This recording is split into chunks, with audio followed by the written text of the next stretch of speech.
ನಮ್ಮ ಚಂದ್ರಾಪಟ್ಟಣ ತಾಲೂಕಿನ ಎಲ್ಲ ಪತ್ರಕರ್ತರ ಹಿರಿಯರಿಗೆ ಮಕರ ಸಂಕ್ರಾಂತಿಯ ಶುಭಾಶಯಗಳನ್ನು ಕೋರುತ್ತಾ, ಮೊದಲಿಗೆ ನನ್ನ ಹೆಸರು ಮಧುಸೂದನ್ ಮಂಜೇಗೌಡ ಅಂತ ಹೇಳಿ, ಬೆಕ್ಕ ಗ್ರಾಮದ ವಾಸಿ. ನಮ್ಮ ವೃತ್ತಿ ಗುತ್ತಿಗೆದಾರರು ಹಾಗೂ ಪ್ರಗತಿಪರ ರೈತರು ಹಾಗೂ ಚಂದ್ರಾಪಟ್ಟಣ ತಾಲೂಕಿನ ಸರಸ್ವತಿ ಕಲಾ ಸಂಘದ ಗೌರವಾಧ್ಯಕ್ಷರು. ಇವರು ದ್ವಾರಕೀಶ್ ಬದಿಗೆರೆ ಅಂತ ಹೇಳಿ, ಇವರು ಮೂಲತಃ ಸಂಗೀತ ಎಲೆಕ್ಟ್ರಾನಿಕ್ಸ್ ಮಾಲೀಕರು ಹಾಗೆ ಸರಸ್ವತಿ ಕಲಾ ಸಂಘದ ಅಧ್ಯಕ್ಷರು. ಇವರು ದಿನೇಶ್ ನಾರಾಯಣಪುರ ಅಂತ ಹೇಳಿ, ಇವರು ಸೆಕೆಂಡ್ ಶೋರೂಮು ಮಾಲೀಕರು ಹಾಗೂ ನಮ್ಮ ಸರಸ್ವತಿ ಕಲಾ ಸಂಘದ ಸಹ ಕಾರ್ಯದರ್ಶಿಗಳು.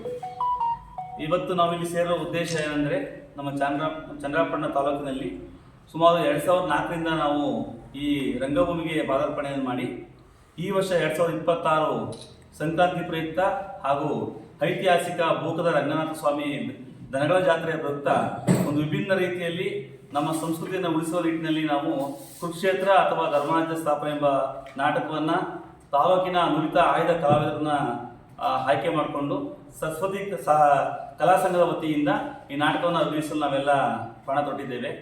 ಹಾಗೆ ಈ ನಾಟಕ ಉಳಿಯಬೇಕು ಅಂತಂದರೆ ನಾವೆಲ್ಲ ಏನಂದರೆ, ಈ ಭಾರತೀಯ ಸಂಸ್ಕೃತಿಯಲ್ಲಿ 2 ಮಹಾಕಾವ್ಯಗಳು ಮಹಾಭಾರತ ಮತ್ತು ರಾಮಾಯಣ. ಈ ಮಹಾಭಾರತದಲ್ಲಿ ಭಗವದ್ಗೀತೆ ಎಂಬ ಆಯ್ದ ಭಾಗವನ್ನು ತೆಗೆದುಕೊಂಡು ಕೃಷ್ಣ ಪರಮಾತ್ಮನ ಸಂದೇಶ, ಧರ್ಮರಾಜ್ಯ ಸ್ಥಾಪನೆ ಹೇಗೆ ಮಾಡಿದ್ರು ಅಂತೇಳಿ ನಮ್ಮ ಜೀವನಕ್ಕೆ ಅಳವಡಿಸಿಕೊಳ್ಳುವಂಥ ಅತ್ಯಮೂಲ್ಯ ವಿಷಯಗಳಿರೋದ್ರಿಂದ ಇದನ್ನು ನಾವು ಜನಗಳಿಗೆ ತೋರಿಸ್ಬೇಕು, ವಿಭಿನ್ನ ರೀತಿಯಲ್ಲಿ ವೀಕ್ಷಿಸಿ ಪ್ರಸ್ತುತ ವ್ಯಕ್ತಪಡಿಸಬೇಕು ಅಂತೇಳಿ, ಅಭಿನಯಿಸಬೇಕು ಅಂತೇಳಿ ನಾವೆಲ್ಲ ಸಂಕಲ್ಪ ಮಾಡಿದ್ದೀವಿ. ಇದಕ್ಕೆ ತುಂಬ ಜನ ನಮಗೆ ಸಪೋರ್ಟ್ ಮಾಡಿದ್ದಾರೆ, ತುಂಬ ಜನ ಇದಕ್ಕೆ ಒಕ್ಕೂರಿನಿಂದ ಬಂದಿದ್ದಾರೆ.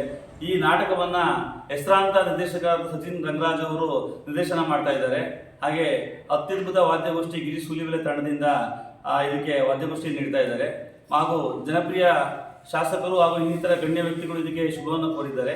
ತಾಲೂಕಿನ ಎಲ್ಲ ಸಂಘ ಸಂಸ್ಥೆಗಳ ಹಾಗೂ ತಾಲೂಕಿನ ಎಲ್ಲ ಕಲಾ ಸಂಘದ ಸದಸ್ಯಗಳು, ಅಧ್ಯಕ್ಷರುಗಳು, ಪದಾಧಿಕಾರಿಗಳು, ರಾಜ್ಯದ ಎಲ್ಲ ಕಲಾ ಸಂಘದವರು ನಮಗೆ ಶುಭಾಶಯವನ್ನು ಕೋರಿದ್ದಾರೆ.